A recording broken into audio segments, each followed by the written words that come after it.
Efangele ka fa e kwadilweng ka teng ke Mareko. Mareko kgaolo ya 16. E rile Sabata sena go feta, Maria Magdalena le Maria mma Jakobo le Salome ba reka ditlolo tse di nkgang monate gore ba ye go mo tlotsa.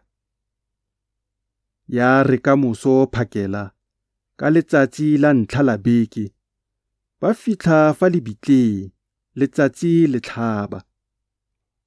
Foo ba rana ba re, ke mang yo o tla re pitikololelang lentswe fa mojakong wa lebitla? Mme ya re ba leba ba bona lentswe le pitikolotswe gonne le ne le legolo thata. Ya re ba tsena mo lebitleng ba bona lekau le ntse ka fa ntlheng ya le lejang, le apere kobo e tshweu, ba be ba rerega.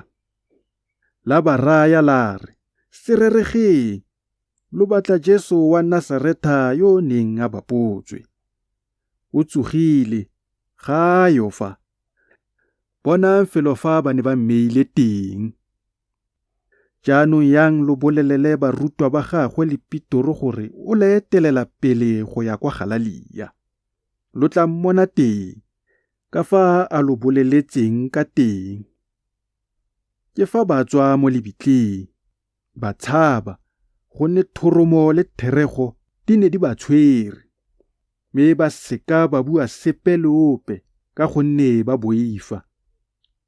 Ya re a sena go tsoga e sale ka moso ka letsatsi la ntlha la beke, a bonala pele kwa go Maria Magdalena, yo a kileng a kgarameletsa medimone e supantle mo go ene. Ene a ya a bolelela bone ba ba neng ba na le Jesu, ba hutsafetse, ba lela.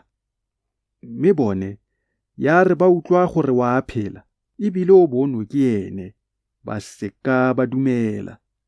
Morago ga moo a iponatsa go ba le babedi ba bone ka popego e sele, fa ba tsamaya ba ya kwa nageng. Le bone ba ya ba bolelela ba bangwe, mme le bone ba seka ba ba dumela.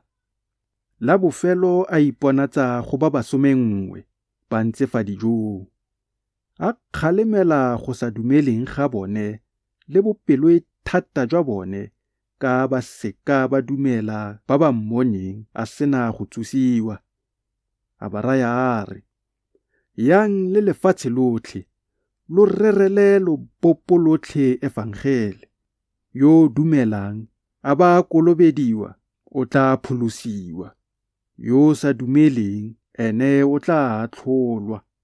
Ditshupo tse di tla supelang ba ba dumelang ke tse: ba tla kgarameletsa medimone ntle ka leina la me, ba tla bua ka diteme tse dintšhwa, ba tla tsholetsa dinoga, mme le fa ba ka nwa se se bolayang, ga senke se ba dira sepe. Ba tla baya balwetse diatla, mme ba tla fola.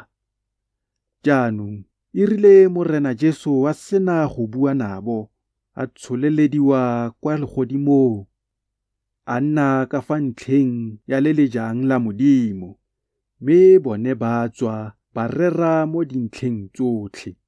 Morena a ntse a dira nabo, a tlhomamisa lefoko ka ditshupo tse di le latelang.